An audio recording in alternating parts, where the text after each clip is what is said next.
Ինչու և ինչպես են մեզ շարունակաբար խաբում։ Պատմելու եմ մեր պետությունը քայքայող քարոզչական օրակարգերից և եթե հետաքրքիր է լսեք մինչև վերջ։ Նաև առաջարկում եմ հետևել իմ էջին և ես խոստանում եմ ձեզ մատուցել ինձ հասանելի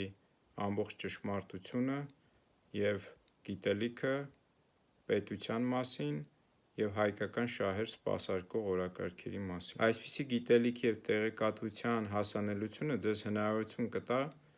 լինել ավելի տեղեկացված և ճիշտ որոշումներ կայացնել, ինչը հնարավորություն չի տա թշնամական քարոզչական օրակարգերին ձեր գլխում բույն դնել և հետևաբար դուք կլինեք ավելի ուժեղ և ձեր կարողություններն ու ունակությունները ձեր մտքերի նաև ձեր որոշումների մասով կծառայեցվեն բացարձակապես հայկական պետության կայացմանը։ Եվ այսպես ո՞րն է իմ գնահատմամբ այն ամենավտանգավոր քարոզչական օրակարգը, որ շաքարի պես քաղցր է, բայց միևնույն ժամանակ նույն շաքարի պես երկարատև տևողությամբ ռումբ է շաքարը մարդու օրգանիզմում, իսկ այս քարոզչությունը պետության կազմալուծման հիմքերում։ Օտար շահեր սպասարկող Փաշինյանը և իր ծառաները շարունակաբար կրկնում են հետևյալ օրակարգը. մենք այլևս պատերազմներ թույլ չենք տալու, այլևս ոչ մի երեխա և զինվոր չի զոհվելու։ Թվում է, թե սա շատ ցանկալի երևույթ է, թվում է, թե սա շատ նորմալ քարոզչական օրակարգ է, որը իշխանությունը տանում է, բայց եկեք տեսնենք, թե որն է սրա վտանգավորությունը և բերեմ մի քանի օրինակներ, որպեսզի ավելի պարզ լինի, թե ինչի մասին ենք խոսում։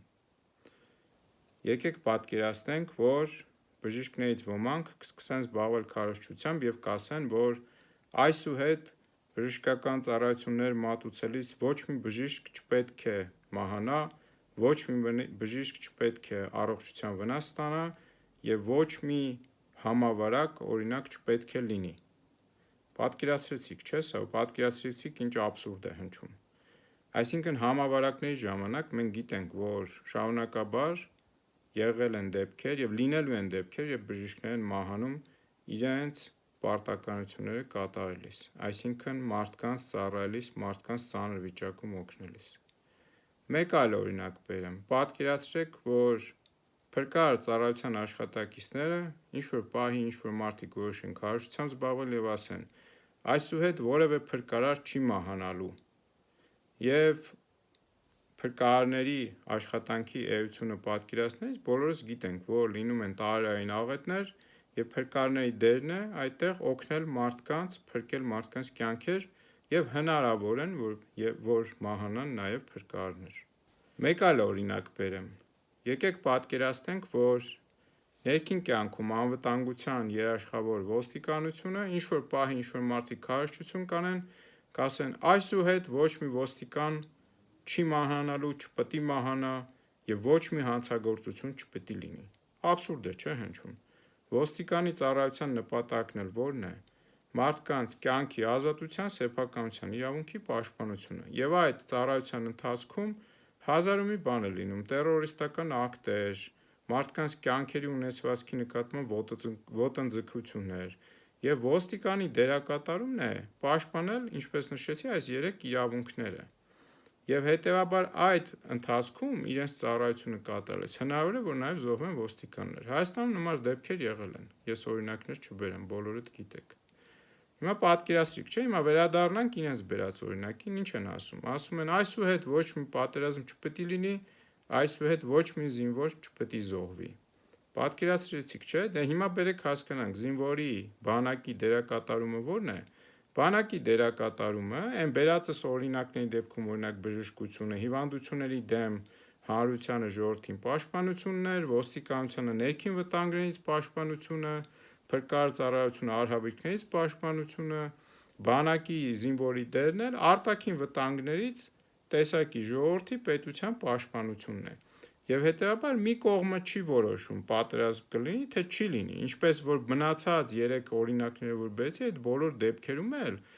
մենք չենք որոշում տվյալ իրադարձությունը տեղի կունենա, թե չէ, կամ միայն մենք չենք որոշում, այլ կան այլ ուժեր էլ, որ մեզանից կախված չեն։ Հատկապես պատերազմի դեպքում միայն մի կողմը չի որոշում, որ պատերազմ լինելու է թե չէ։ Եթե այդ մի կողմն է որոշողը պատերազմ լինելու թե չէ, այդ բացարձակ երաշխիքը կարող է տեղի ունենալ միայն այն դեպքում, երբ այդ կողմը պատրաստվում է շարունակաբար հանձնվել, պատրաստվում է շարունակաբար զիջել, եւ միայն այդ դեպքում կարող է երաշխիք լինել, որ պաշտպանության տեղի չունենա, պատերազմ տեղի չունենա, այսինքն եւ ոչ ոք չի մահանա։ Հիմա պատկերացրեցիք, չէ՞ ինչ են անում։ Փաշինյանը եւ նրա ծառաները մարդկանց գլխում դնում են այդ քաղցր սուտը, որը շաքարի պես ցանկալի է, այսինքն մարդիկ անդադ քաղցր են ուզում ուտել, որը որ գիտությունը արդեն ապացուցել է մարդու իմունիտետը թուլացող քաղցկեղածին հատկություններ ունի, բայց դա միանգամից տեղի չունենում, շարունակաբար է տեղի ունենում։ Նույնը այդ կեղծ խաղաղության օրակարգն է, այսինքն մարդկանց գլխում դնում են այդ քաղցր սուտը, որ այլևս պատերազմ չի լինելու, այլևս ոչ մի զինվոր չի մահանալու, ինչը իհարկե բոլորիս ցանկալի վիճակն է, բայց հետևաբար էլի չգնամ բացատրեմ նորից, այդ դեպքում բանակն ու զինվորը ինչի համար են, հարգելի հայրենակիցներ։ Ձեզ ասեմ վերջում, թե ինչու են այս օրակարգը ձեր գլխում դնում, որը քաղցր սուտ է, որը ցանկալի սուտ է, բայց երբևէ դա չի կարող իրականություն դառնալ, քանի որ մեր աշխարհը կառուցված է այլ տրամաբանության վրա, աշխարհը կառուցված է ուժեղի տրամաբանության վրա եւ կյանքը պատկանում է ուժեղին, ոչ թե թույլին, ոչ թե պաշտպանվողին, ոչ թե վախկոտին։ Եվ նրանք սա անում են ծառայելու համար օտար օրակարգերի, այսինքն երբ ասում են, որ այլևս ոչ մի զինվոր չի մահանալու, այլևս պատերազմ չի լինելու, ինչ որ պահի կգան կասեն, որ դե հետևաբար մենք պատերազմ չենք անելու, զինվորների քանակ այսքան պահելու իմաստը որն է, կասեն շատ թանկ է նստում այս ամենը մեր վրա, պետք է ծախսեր կրճատենք, հա, կնվազեցնեն զինվորների թիվը, արդեն մի գործողություն արել են, ծառայության ժամկետը 2-ից սարքել են 1.5 տարի։